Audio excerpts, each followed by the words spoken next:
हमको जहां तक मानना है, मैं भी एक कुर्मी का परिवार का बेटा हूं, आप किसी भी कुर्मी का बेटा या बेटी से पूछिए, मुझे लगता है अफीम दिखता कैसा है, अफीम का रंग क्या होता है, अफीम होता क्या है, उसको जानकारी नहीं। हाँ, उसको जानकारी है धान के बारे में, उसको जानकारी है खरिहान के बारे में, उसको मतलब कि बहियाड़ का मतलब क्या होता है, कनारी का मतलब क्या होता है, बैद का क्या मतलब होता है, और फसलों का नाम जानता है, वो खेती के तरीकों को जानता है। इसका मतलब हम यही कहना चाहेंगे कि अफीम से हमारा संबंध नहीं, हमारा संबंध धान से है। अब वो इतिहासकार डिसाइड करें कि इस क्षेत्र में पहले अफीम आया था कि धान। अगर अफीम आया था तो जो लोग अफीम की खेती करते हैं हम स्वीकार करेंगे वे लोग पहले आए हैं, लेकिन अगर धान यहां पहले आया है तो फिर आपको मानना होगा कि धान का संबंध कुर्मी से। हमारे सभी पर्व त्योहार धान से संबंध रखते हैं। उतना ही नहीं, और एक विद्वान का बयान था कि हम लोग को अंग्रेज लेकर आए हैं। तो पहले मैं उनका सम्मान करते हुए उनके बात का कटाक्ष करना चाहूंगा और अपने तर्क से उन प्रस्तुत करना चाहूंगा।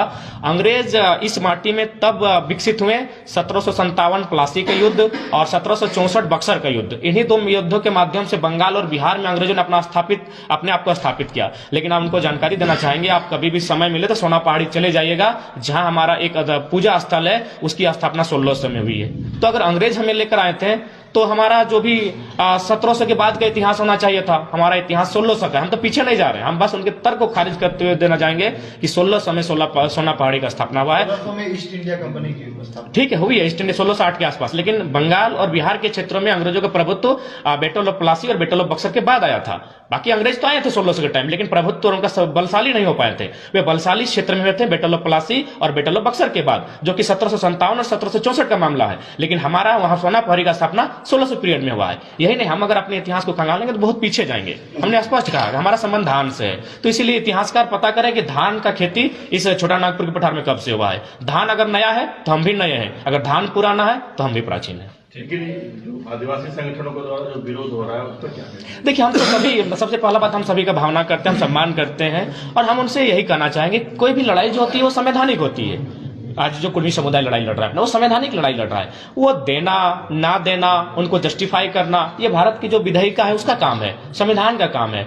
अभी पटेल आंदोलन हुआ था, कहीं गुर्जर आंदोलन हुआ था, कहीं जाट आंदोलन हुआ था, तो किसी समुदाय ने उनको डिस्टर्बेंस नहीं किया था। ये गवर्नमेंट का काम है, वो उन्हें चिन्हित करेगी, वो उनके भावनाओं को समझेगी। तो लड़ाई, भारत एक संवैधानिक देश है, यहाँ हर व्यक्ति को अपने संवैधानिक दायरे में रहते हुए आंदोलन का अधिकार है। ईडब्ल्यूएस का मामला लीजिए, कहिए किसी ने, आम व्यक्ति ने विरोध किया? नहीं किया, क्योंकि लगा कि जो लोग जनरल कैटेगरी में आते हैं उनकी भी स्थिति अब सामान्य नहीं रही, तो ईडब्ल्यूएस सरकार लेकर आई, समर्थन मिला, आज ईडब्ल्यूएस चल रहा है। तो ये संवैधानिक मामला है। तो ठीक उसी प्रकार ये जो मांग है संवैधानिक मामला है।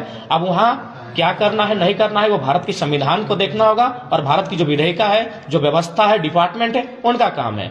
बाकी लोग अपने स्तर से मांगों को रखने के लिए हर कोई स्वतंत्र है। हमने कभी किसी की भावना को ठेस ना पहुंचाया है, ना हम पहुंचाएंगे, लेकिन लोगों को भी समझना होगा कि अगर कोई मांग रहा है तो उसके पीछे कारण होगा, तभी वे मांग रहे हैं।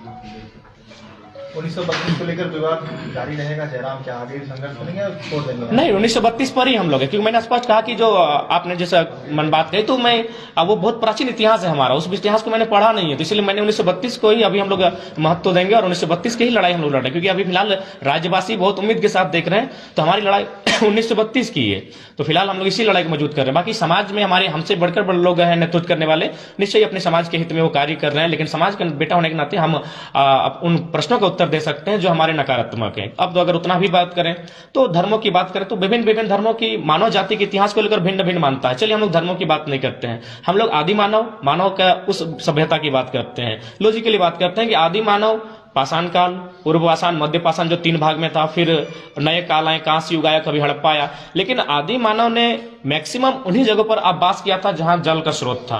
तो आप थोड़ा सा लॉजिक लीजिए, ज्यादा नहीं, दामोदर नदी के इतिहास को खंगालिए। दामोदर नदी जहां से उद्गम हुआ, जहां से बंगाल की खाड़ी में मिली है, उसमें आप जाके दोनों तरफ गांवों का सर्वे कीजिए। वो जो गांव मिलेंगे जिसमें मैक्सिमम, सब नहीं मैं कह रहा हूं, मैक्सिमम गांव कुर्मी समुदाय के मिलेंगे। यानी वो नदी साफ कह रही है कि नदी के किनारे जो लोग बसे हैं वो प्राचीन लोग होते हैं। तो इसलिए जो लोग सवाल खड़ा कर रहे हैं उन्हें चाहिए कि तर्क और तथ्य के साथ खड़ा करें। बाकी किसी की हम लोग भावना पे ठेस ना पहुंचा रहे, ना किसी अधिकार को।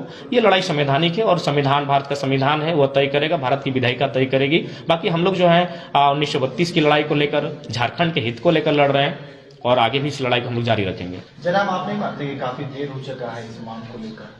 पहले ही करनी चाहिए। देखिए मांग तो हम लोग जब छोटा थे तब से देख रहे हैं कि ये आंदोलन समय समय पर उठता रहा है, लेकिन चूंकि अब लगा है कि लोगों को थोड़ा सा मैंने सोशल मीडिया के माध्यम से लोगों का जुड़ाव एक दूसरे से बहुत नजदीक आया है, तो बीच में जो कम्युनिकेशन गैप था वो धीरे धीरे समाप्त हुआ है। तो इसीलिए मुझे लगता है अब थोड़ा सा जुड़ाव ज्यादा होने के कारण, लोग एक जगह जमा होने के कारण अब थोड़ा सा आंदोलन व्यापक हो रहे हैं। अभी आप देखिए जो भी चाहे आंदोलन रहे, अभी जूली महतो देखिए हॉस्पिटल में एडमिट है, लेकिन एक दिन में उनका लाखों रुपए कनेक्शन होता है। क्यों? Social media. तो लोग सोशल मीडिया के कारण एक दूसरे के करीब आ रहे हैं। तो इसीलिए जो भी अब आंदोलन होंगे, अगर आप उसको पहले के आंदोलन से तुलना करेंगे तो मुझे लगता है थोड़ी भूल होगी, क्योंकि पहले का दौर अलग था, आज का दौर अलग है। आज सबके हाथों में डिजिटल है, मोबाइल है, और ये बहुत ही आज के डेट में एक हथियार है।